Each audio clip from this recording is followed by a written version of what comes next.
47 किसके घर में रह रहा है, इसका भी जवाब देना पड़ेगा। मंत्री बनाने से काम चलेगा नीतीश जी?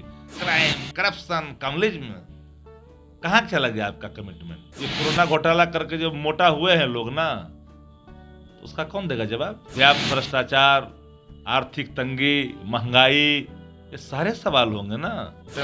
कारपोरेट घराने को खुश करने के लिए सरकार चले तो जनता तो पिसवे न करेगी। सभा का 19 तारीख से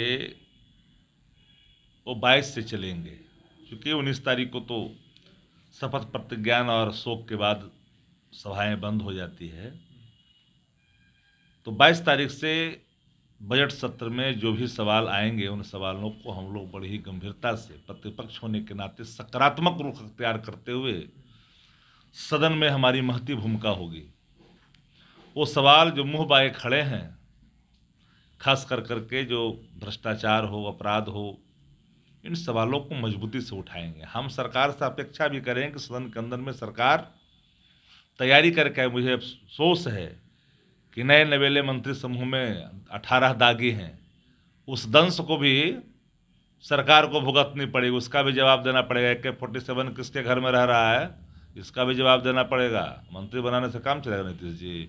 थ्री से सब ये तीनों से चला गया थी मैं, कहाँ चला गया तीनों से? क्राइम, करप्शन, कम्युनिज्म, कहाँ चला गया आपका कमिटमेंट? ये सब सवाल रहेंगे। और एंटीजन घोटाला, ये कोरोना घोटाला करके जो मोटा हुए हैं लोग ना, तो उसका कौन देगा जवाब? अब बोलते हैं, स्वांग रचते हैं कि हमको तो जानकारी नहीं, अच्छा काम हुआ जी कोरोना काल में, इनके कृपा से कोरोना काल में काम हुआ। अरे जनता के दृढ़ निश्चय के कारण कोरोना काल से लोग लड़े। दवाई तो था ही नहीं जी, सुई तो था ना, रुई तक तो था ही नहीं अस्पतालों में जी।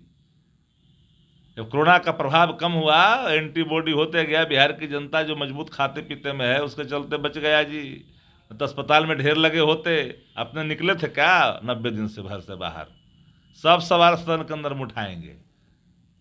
व्याप्त भ्रष्टाचार, आर्थिक तंगी, महंगाई, ये सारे सवाल होंगे ना। भ्रष्टाचार से जूझता हुआ बिहार, सब सवाल होंगे हमारे लिए और मजबूती से उठाएंगे और प्रतिपक्ष का जो अपना दायित्व हो उस दायित्व का निर्वहन करेंगे। जिस तरह से महंगाई, जैसे गैस, पेट्रोल, डीजल पे जो है, ये सारे सवाल हो गए। केंद्र सरकार से सवाल है, राज्य सरकार सेस लगाती न लगाती तो अलग विषय है। ये सवाल तो भारत सरकार से रिलेटेड है कि एक कहीं न कहीं देश के आम आवाम के रसोई पर प्रतिकूल असर पड़ा है। आम जीवन यापन करने वाले लोग महंगाई की चपेट में इस तरह बिल्कुल चरमरा गए हैं कि आने वाले कल चिंता भरा है। तो निश्चित तौर पर इन चीज़ों को हम लोग गंभीरता से लेंगे। डीजल हो, पेट्रोल हो, सारे चीज़ों को, गैस हो, सब महंगाई के शिकार हो रहे हैं। देश महंगाई की चपेट में है। बिल्कुल सर्टेन लोग के इशारों पर ये सरकार चल रही है। सर्टेन कारपोरेट घराने को खुश करने के लिए सरकार चले तो जनता तो पिसवे न करेगी। तो जब जनता मूक होती है ना, चुप होती है ना, तो भयावह स्थिति आती है। कोई भी बड़े तूफान आने के पहले जनता चुप हो जाती है। तो वार्ड काउंसलर नहीं था ना बंगाल में, उस दिन राजद के विधायक वहाँ हुआ करता था। भाजपा किस मुगालते में जी रही है? जिस मुगालते में जी रहे, सपना देखना बंद करें। सुपड़ा साफ हो गया पंजाब में। बड़ा जो है हैदराबाद में जब नगर निकाय का चुनाव हुआ था, रिजल्ट आया था, तो पूरा देश का गोदी मीडिया 12 घंटा तक दिखाया था। और सुपड़ा साफ हो गया तो एगो कहीं देख रहे हैं क्या अपडेट? कहाँ है? तो पोर्टल है, डिजिटल है, सोशल मीडिया है, बचा हुआ है। तो बाकी तो मीडिया बिका हुआ है जी, गोदी मीडिया। भाजपा के लोग कहते हैं कि 200 सीट जीतेंगे वहाँ पे बंगाल में। हैं? 200 सीट भाजपा डबल अंक में नहीं आएगी। दो चार जो मीडिया गोदी मीडिया बने हुए हैं, सब लोग का क्या हाल हो जिसके लिए 12 बजे रात में खुल जाता है सुप्रीम कोर्ट जीत? क्या दिखाएगा? लाचारी व्यवस्थी। इस देश के नामी ग्रामी 3-4 प्रतिष्ठान जो टीवी चैनल के हैं, कहीं न कहीं देश को कमजोर कर रहा है।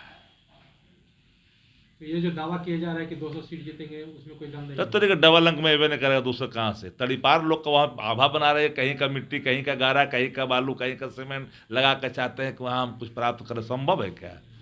अरे भाजपा इतना दूर बिगाएगी जहाँ कल्पना नहीं कि उसने किया होगा। ये जो बिहार का जो स्थिति है इसमें क्या बंगाल चुनाव के बाद कोई असर पड़ेगा? देखिए, अभी बोलना ठीक नहीं होगा। अब बंगाल बिहार छोड़ दीजिए, देखते जाइए इस 17 में क्या होता पता चल जाएगा।